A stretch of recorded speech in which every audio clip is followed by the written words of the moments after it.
جو کھیلنے کے لیے چاند کی مٹی کا کھلونا مانگے۔ یہ عجیب بات تھی کہ اس وقت مجھے رابعہ کے سوا کسی کا خیال آیا بھی تو بس خیال خواب فردا کی طرح۔ مجھے یاد تھا کہ حادثہ کیسے ہوا تھا اور حادثے سے پہلے کیا ہوا تھا۔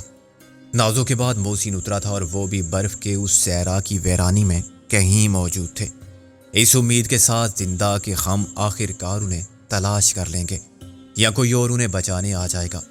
ممکن ہے ہماری طرح وہ بھی کسی سمت کا تعین کر رہے ہوں، کوئی سراغ تلاش کر رہے اور امید کے آسرے پر محو سفر ہو، یا کچھ بھی نہ ہو، نازو اور غالب وقت کے کتبے پر لکھے ہوئے دو نام رہ گئے ہوں، یادوں کے مدفن میں عمر رفتہ کی دو نشانیاں۔ ان کے جسم بھی ایک دوسرے سے اتنے ہی دور ہوں جتنی دور وہ زندگی سے تھے، لیکن یہ خیال مجھے رابعہ کو پھر زندگی کی طرف لاتے ہوئے اپنی خواہشوں، دعاؤں اور کوششوں کے ساتھ نہیں آیا۔ یہ سب میں نے بہت بعد میں سوچا۔ اس وقت تو رابعہ کو میں پکارتا رہا تھا اور آہستہ آہستہ اس کے رخساروں پر نمودار ہونے والی سرخی کو یوں دیکھتا رہا جیسے صبح کا انتظار کرنے والا دیکھتا ہے۔ مجھے قطعی اندازہ نہ تھا کہ میری کوشش کب بار آور ہوگی، اور میں نے یہ بھی نہیں سوچا کہ رابعہ کے ہوش میں آنے کے بعد میں کیا کروں گا۔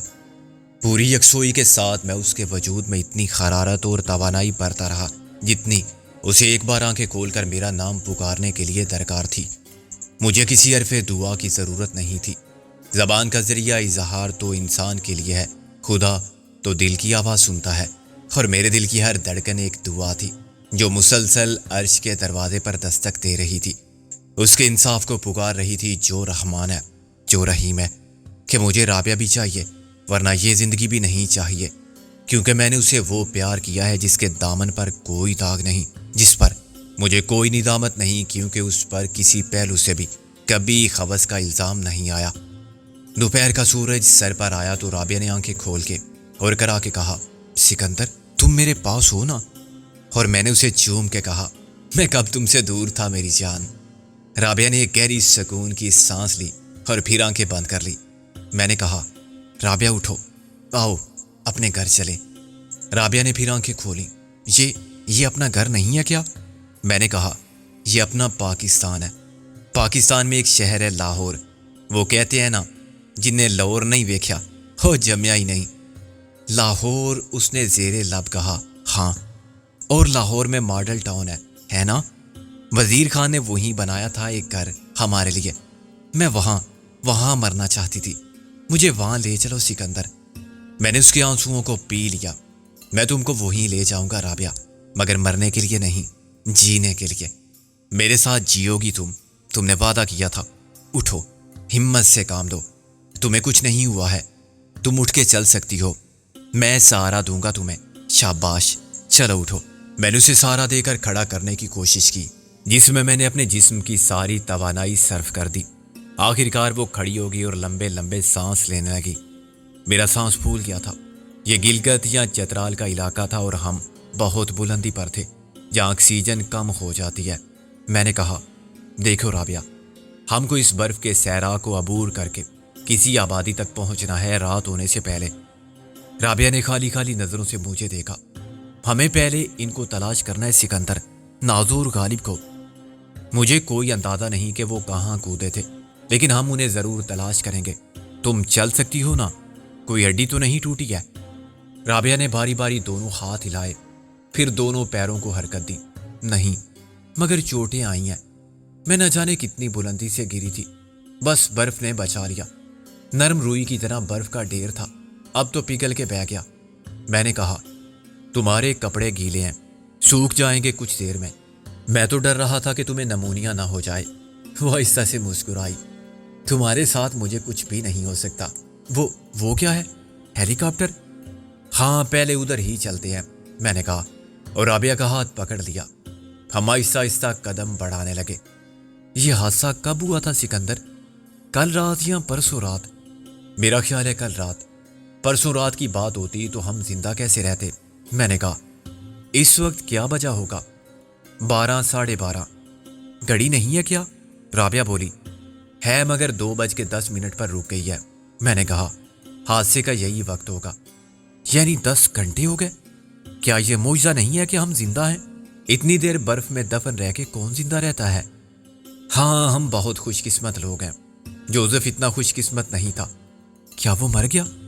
میں نے ہیلی کاپٹر کے شکستہ اور سوختہ ڈھانچے کی طرف دیکھ کر آبری۔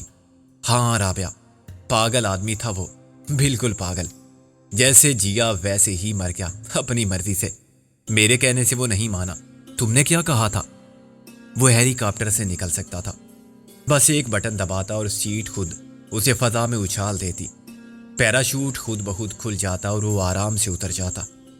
پھر اس نے کیوں نہیں مانی تمہاری بات؟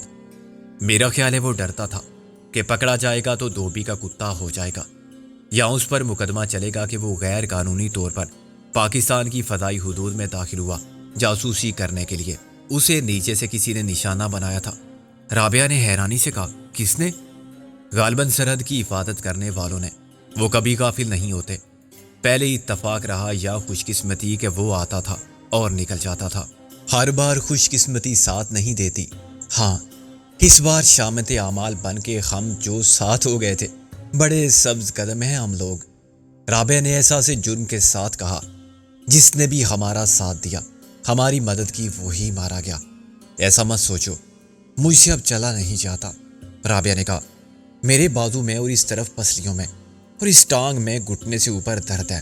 میں نے کہا، گرنے سے چوٹ تو آتی ہے، یہ دیکھو کہ کوئی فریکچر ہوتا تو ہم ہل بھی نہ پاتے، وہیں پڑے پڑے سردی اور بھوک سے اکڑ کے مر جاتے۔ ابھی بھی کیا ہوگا؟ وہ مایوسی سے بولی۔ میں نے اسے کمر میں ہاتھ ڈال کے سہارا دے رکھا تھا اور خود بھی اس کے سہارے پر لنگڑاتا ہوا چل رہا تھا۔ ہمارے آس پاس لمبے تنوں والے پہاڑی درخت تھے جن کی خزاں رسیدہ بے برگ شاخیں ویرانی کے تاثر کو مزید گہرا کرتی تھیں۔ بہت بلندی پر چیل، عقاب جیسے پرندے سیاہ دبوں کی طرح نمودار ہو گئے تھے۔ اچانک برف کی چٹان کے پیچھے سے ایک لومڑی نمودار ہوئی۔ اس نے غور سے ہمیں دیکھا اور دبے پاؤں لوٹ گئی۔ پھر ایک برفانی گلہری نے برف کے بل سے سر نکالا۔ رابعہ نے سہم کر کہا، یہاں جنگلی جانور بھی ہوں گے؟ میں نے کہا، ڈرو نہیں، یہ کسی کو کچھ نہیں کہتے جب تک بھوکے نہ ہوں۔ یہاں ان کو کھانے کو کیا ملتا ہوگا؟ جس کا رزق جہاں ہو اسے مل جاتا ہے۔ میں نے کوئی اطمینان بخش جواب نہ پا کے ایک فلسفیانہ خیال پیش کیا، ہمیں کیا ملے گا یہاں؟ دیکھو، ہیلی کاپٹر ایسے ہی حادثے کا شکار نہیں ہوا تھا، اسے زمین پر سے نشانہ بنایا گیا تھا۔ اس سے کیا ثابت ہوتا ہے؟ یہی کہ اس علاقے میں بھی ہماری سرحدوں کے محافظ موجود ہیں۔ وہ ضرور گرنے والے ہیلی کاپٹر کا ملبہ تلاش کرتے پھر رہے ہوں گے۔ اگر ہم اس جگہ سے دور نہ گئے تو جب وہ یہاں آئیں گے، کب آئیں گے؟ جب ہم بھوک اور سردی سے اکڑ کے مر چکے ہوں۔ رابعہ پر سخت قنوطیت طاری تھی۔ نہیں، وہ بہت جلد آئیں گے، میں نے کہا۔ ہیلی کاپٹر کے قریب پہنچ کر میں نے رابعہ کو ایک خشک چٹان کے ہموار حصے پر بٹھا دیا۔ برف پگھل چکی تھی اور اب چٹان سے ایک توانائی بخش حرارت پھوٹ رہی تھی۔ میں نے کہا، تم یہاں آرام کرو، میں ہیلی کاپٹر کے اندر دیکھتا ہوں۔ اندر کیا دیکھو گے؟ جوزف کی جلی ہوئی لاش؟ مت دیکھو اسے، رابعہ بولی۔ میں نے کہا، ممکن ہے کچھ کھانے کو مل جائے یا پینے کو اس کے پاس ایک ہی چیز تھی۔ رابعہ مسکرائی، پیو گے؟ میں نے کہا، وہ میں تمہاری آنکھوں سے پی لیتا ہوں۔ ہیلی کاپٹر کا ڈھانچہ ہر طرف سے ٹوٹ پھوٹ گیا تھا، اس کے ٹوٹے ہوئے ٹکڑے دور دور تک بکھرے پڑے تھے اور برف ہٹ جانے کے بعد دھوپ میں چمک رہے تھے۔ دروازہ برف کے اندر دھنسا ہوا تھا، مگر مجھے اندر داخل ہونے کے لیے کسی دروازے کی ضرورت ہی محسوس نہ ہوئی۔ حادثے کے بعد ہیلی کاپٹر کا درمیانی حصہ یوں کھل گیا تھا جیسے کسی نے چھری سے اس کو چیر دیا ہو۔ میں دھوئیں سے سیاہ ڈھانچے کے اوپر چڑھا۔ یہ بہت مشکل اور خطرناک کام تھا۔ دانت کے نوکیلے اور تیز کنارے ہر زاویے سے مڑ چکے تھے۔ میرا پیر کہیں بھی پھسل جاتا تو وہ نوکیلے کنارے میرے جسم کے بخیے ادھیڑ دیتے۔ جوزف اندر کہیں نہ تھا، اس کے اعضاء جسم سے الگ گو کے اندر ہی چل گئے تھے۔ اس کا دھڑ پائلٹ کی سیٹ پر رکھا گیا تھا کیونکہ وہ بیلٹ سے بندھا ہوا تھا۔ دھڑ بھی جلی ہوئی شکستہ ہڈیوں کا ایک پنجر تھا جس کے نہ ہاتھ تھے نہ پاؤں۔ سر کی جگہ ایک سیاہ پرہیبت گولا سا نظر آ رہا تھا۔ براہ راست اندر آنے والی دھوپ نے اس بھیانک منظر کی تمام تفصیلات کو روشن اور عیاں کر دیا تھا۔ میں نے تھوڑی سی جستجو کے بعد اس کا ایک ہاتھ دریافت کیا جو ٹین کے ایک ٹکڑے کے نیچے روسٹ ہو گیا تھا مگر سالم تھا۔ اس کے کپڑے اور کاغذات سب جل گئے تھے۔ پھر وہ کاغذی نوٹ کیسے سلامت رہ سکتے تھے جن کی خاطر اس نے زندگی کو داؤ پر لگا دیا تھا؟ میں نے ملبے کو کھنگالا تو مجھے وہ آدھا جلا ہوا بیگ مل گیا جس میں ہم نے کھانے پینے کا سامان بھرا تھا۔ بسکٹ جل کر کوئلہ ہو گئے تھے، مکھن اور پنیر پگھل کے بہ گئے تھے، لیکن کچھ ابلے ہوئے انڈے بیگ کے نیچے سے صحیح حالت میں نکل آئے۔ میں نے انہیں جیب میں ڈال دیا اور چند بسکٹ بھی تلاش کر لیے جو دھوئیں سے کالے ہو رہے تھے مگر صاف کر کے کھائے جا سکتے تھے۔ مجھے اچھی طرح یاد تھا کہ کسی بیگ میں کافی کے تھرماس تھے۔ ایسے خوفناک تصادم میں کسی تھرمس فلاس کے اندر شیشے کی نازک بوتل کا سلامت رہ جانا بعید از قیاس تھا، مگر مجھے امید تھی کہ دانت کا بنا ہوا بیرونی خول نہ ٹوٹا تو آگ کی حرارت سے متاثر نہیں ہوا ہوگا، کافی اس کے اندر ہوگی اور شیشے کی بوتل کی ساری کرچیاں بھی کافی میں شامل ہوں گی، مگر اسے کپڑے سے چھان کے استعمال کیا جا سکتا تھا۔ 10 منٹ تک کونوں میں جھانکنے کے بعد میں مایوس ہو چکا تھا۔ میری نظر اب باہر دھوپ اور برف میں پڑے ہوئے اسباب کا جائزہ لے رہی تھی۔ شیشے اور دانت کے چھوٹے بڑے ٹکڑے تقریباً 100 میٹر کے دائرے میں بکھر گئے تھے۔ میں بڑی مشکل سے باہر آیا اور پاؤں کی ٹھوکر سے برف ہٹا ہٹا کے دبی ہوئی چیزوں کو باہر نکالنے لگا۔ ایسی ایک ٹھوکر نے تھرمس کو دور پھینک دیا۔ میں نے اسے دوڑ کے اٹھایا، اندر شیشے کی کرچیاں چھنک اٹھی، مگر تھرمس کے وزن میں سے میں نے اس کے اندر بھری ہوئی کافی کا اندازہ کر لیا۔ میں نے تھرمس کا ڈھکن بڑی مشکل سے کھولا۔ سردی سے میری انگلیاں سن ہو رہی تھی اور تھرمس کا گیلا ڈھکن ٹیڑھا بھی ہو چکا تھا۔ میں نے ہاتھوں کو کپڑوں پر رگڑ کے خشک کیا اور مگ جیسے ڈھکن کو گھمانے میں کامیاب ہو گیا۔ ڈھکنے کے نیچے ایک کار کا سٹاپر موجود تھا جس نے کافی کو بہنے نہیں دیا تھا۔ ظاہر ہے شیشے کی بوتل کے ٹوٹ جانے کے بعد کافی گرم نہیں رہ سکتی تھی۔ شیشے کے ہزاروں باریک اور تیز دار والے ٹکڑے کافی میں شامل تھے اور کافی کا درجہ حرارت وہی تھا جو برف میں دبے ہوئے ٹین کے ڈبے کا۔ میں نے کار گھٹا کے کافی کی مہک کو محسوس کیا۔ یہ ٹھنڈی یخ بستہ کافی بھی ایک ٹانک ثابت ہو سکتی تھی، بشرطے کہ اس کو شیشے کے ذرات اور کرچیوں سے الگ کر کے پیا جائے۔ یہ مشکل کام تھا مگر ناممکن نہ تھا۔ میں نے تھرمس کو سیدھا رکھ دیا۔ شیشے کا کوئی ذرہ مائع کافی میں خل نہیں ہو سکتا تھا۔ کچھ دیر بعد تمام شیشوں کا تہہ میں بیٹھ جانا یقینی تھا۔ میں نے آج تک ایسی بہت سی کہانیاں پڑھی تھیں اور فلمیں دیکھی تھیں جن میں بحری یا ہوائی جہازوں کے حادثات میں بچ جانے والا کوئی ایک شخص یا ایک جوڑا ہیرو اور ہیروئن کسی غیر آباد جزیرے پر جا اترے ہیں۔ وہ کسی طرح بقا کی جنگ لڑتے ہیں، ہمت نہیں ہارتے اور کیسے آخرکار اپنے گھر لوٹتے ہیں۔ یہ سب افسانوی باتیں آج میرے لیے زندگی کی حقیقت بن گئی تھی۔ میں کسی غیر آباد جزیرے پر نہیں، اپنے وطن میں تھا اور مجھے کسی جنگلی قبیلے یا آدم خوروں کا سامنا نہیں تھا۔ میرا مسئلہ صرف یہ تھا کہ زندہ رہوں، رابعہ کو اپنے ساتھ رکھوں اور عزم سفر کے ساتھ تلاش جاری رکھوں۔ نازو اور غالب کی کسی آبادی یا سڑک کی جہاں سے مجھے امداد مل جائے۔ خوراک، کپڑے، دوائیں اور ٹرانسپورٹ سب مجھ سے بہت زیادہ دور نہیں تھے، شرط صرف صحیح سمت میں سفر کی تھی۔ ایک بات میں جانتا تھا کہ یہ انتہائی شمال مغرب کا علاقہ ہے، چنانچہ مجھے شمال اور مغرب کی طرف نہیں جانا چاہیے۔ گلگت یا چترال سے کاغان تک تقریباً 200 کلومیٹر کا فاصلہ جنوب کی طرف تھا۔ وہاں سے بالا کوٹ اور مانسیرا کے راستے ہم ایبٹ آباد پہنچ سکتے تھے، یا دوسری طرف سے ہم پہلے سوات اور پھر مردان جا سکتے تھے اور وہاں سے پشاور یا لاہور۔ سورج کی مدد سے میں نے جنوب مشرق کی سمت کا تعین کر لیا تھا۔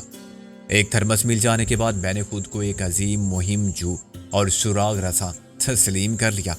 میرا دماغ ذہانت کے ساتھ صحیح خطوط پر سوچنے لگا۔ اگر تھرمس یہاں دفن تھا تو کیا اس سے یہ نتیجہ اخذ کیا جا سکتا ہے کہ گرد و نواح میں کہیں دوسری چیزیں بھی ہوں گی جو اسی تھیلے میں تھیں جس میں تھرمس تھا؟ تھرمس ایک نہیں تھا، 2 تھے۔ اسی میں ایسپرین تھی اور اینٹی بایوٹک ادویات تھیں، مرہم پٹی کا سامان تھا، خشک دودھ کے ڈبے تھے اور چاکلیٹ تھی۔